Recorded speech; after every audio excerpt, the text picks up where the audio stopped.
Showtime! The Capital G show starts right now.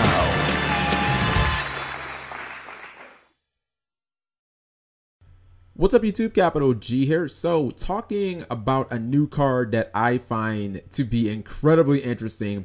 New information has been released via the V-Jump. This is on YGO organization. A lot of this has to do with crossover souls, the latest set that's coming out in the OCG fairly soon, and we're getting another Utopia card. This is crazy. It's surprising to me, but it probably shouldn't be because there's so many Utopia cards.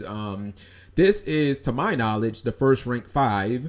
That's a little weird because Utopia XCs are usually rank 4, but I think isn't there a rank 1 Utopia? It's like Utopia Ray of Light or something like that. Anyways, all of that is beyond the point. The name is number 39, Utopia the Lightning. The card is incredible. Now, it's a light warrior XC. All the Utopias are warriors. They're all light. Rank 5, 2500, 2000. Again, I believe those are the same exact stats as the original Utopia. It requires 3 level 5 light monsters. And at first I was like, this is automatically looking really bad. Maybe Constellars will be like the only deck that can make it. But then you read the first line of text and that just completely makes all of that irrelevant. The first line of text says, you can also XC summon this card by using a Utopia monster you control as the XC material. So basically all you have to do is make Utopia and then bam, you can jump straight into this, which it's cool because it's like they're opening up so many different windows for one card. Okay, let's continue with the effect. Obviously, the XC materials that are attached to that monster transfer over to this card. And it says that this card cannot be used as XC material for an XC summon. So, like basically, I guess you couldn't have this guy and then go into like Gaia Dragon, Thunder Charger. I don't know why you'd ever do that, but basically you can't. The effect is incredible. If this card attacks or is attacked, that means it's a quick effect.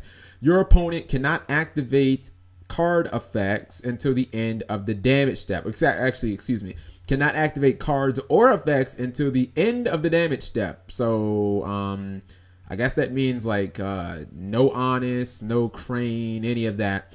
And it's only your opponent. You still can do it. So you can still Honest this motherfucker. It's just your opponent that can't do any of that crazy nonsense. Or they can't use like Malakota or anything like that. The second effect, if this card has a Utopia monster as a XC material, which is almost always how you're going to summon this big dude.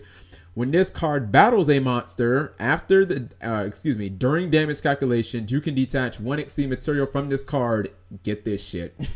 This card's attack becomes 5,000 during damage calculation only. Why the fuck would it need to be 5,000?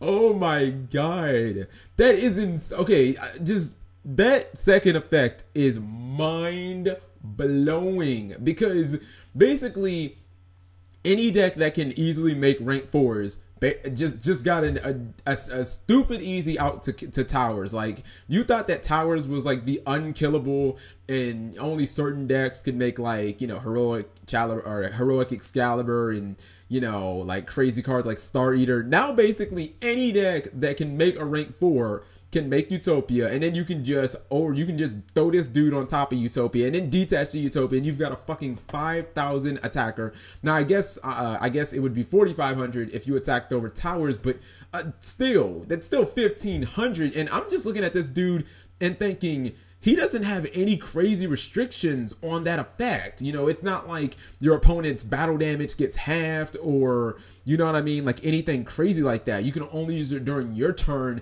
You will never, ever want to attack this thing because that effect is just, it's going to end so many duels. Can you just imagine you're playing against like Sertellers and they go Vega Deneb, and they attack over like just a medium-sized monster, like a Klee or something, like maybe a 2100 Klee, and then they jump this motherfucker to 5,000 attack. Do you know how much damage that is? Like, that's insane.